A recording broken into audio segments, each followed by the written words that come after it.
छाने छाने बदले तोहरो मिजाज राजाऊ धोखेबाज राजाऊ उड़नबाज राजाऊ छाने छाने बदले तोहरो मिजाज राजाऊ धोखेबाज राजाऊ उड़नबाज राजाऊ और तहरा आदत से तहरा आदत से तहरा आदत से हो जाए नाराज राजाऊ उड़नबाज राजाऊ धोखेबाज राजाऊ उड़नबाज राजाऊ धोखेबाज राजाऊ।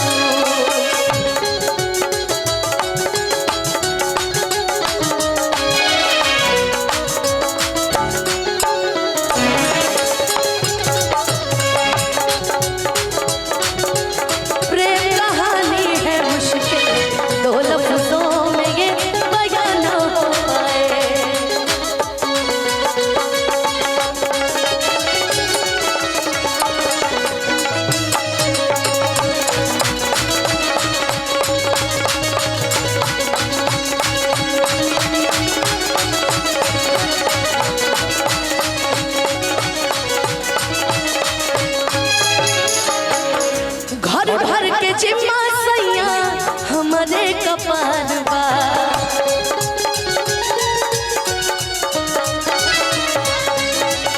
देह में बदौलत ये ने चढ़ल बुखार बा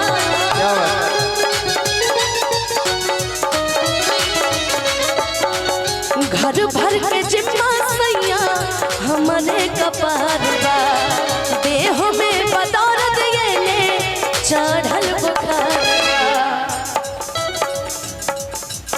आज अगर अपने पिया जी को अगर बोलना रहे जीवन में,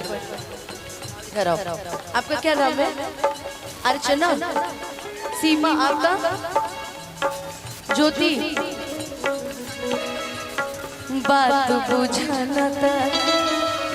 देखिए ये आपके प्यार में पागल है।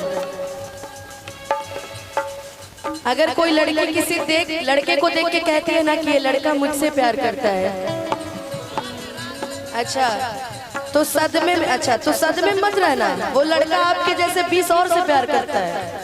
आजकल किसी चीज का गारंटी नहीं है, किसी भी सामान की देखो 2 साल 4 साल 3 साल, उससे ज्यादा गारंटी नहीं है।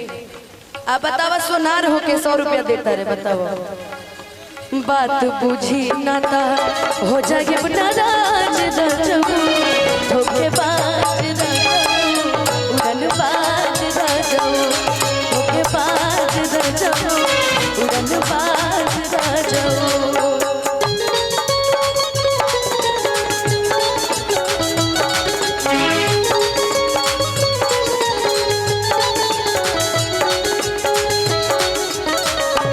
एगो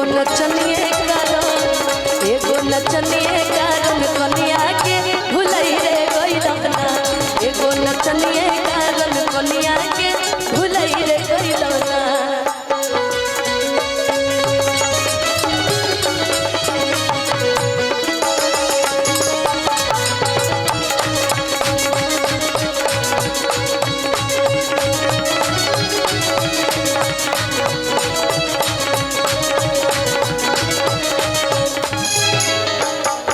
सासू जी से लहरा लाता होत रोज कांडबा,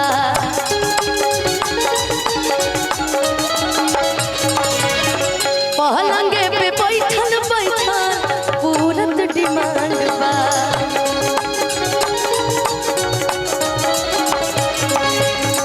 सासू जी से लहरा लाता होते रोज डिमांड बा, पलंगे पे बैठल बैठल पूरत डिमांड बा। लेकिन अनुज एक बात कहे, बैठी रहिए आप बैठी रहिए। जानती है एगो बात, के हुआ वत नहीं खे, सही बात है ना, के हुआ वत नहीं खे आदत से बाज राजाऊ धोखेबाज राजाऊ उड़नबाज राजाऊ छने छने बदले तोहरो मिजाज राजाऊ धोखेबाज राजाऊ उड़नबाज राजाऊ बात बुझी ना तो बात बुझी ना तो बात बुझी ना तो हो जाए नाराज रजऊ धोखेबाज रजऊ उड़नबाज रजऊ धोखेबाज रजऊ उड़नबाज रजऊ धोखेबाज रजऊ उड़नबाज रजऊ धोखेबाज रजऊ उड़नबाज कि धोखे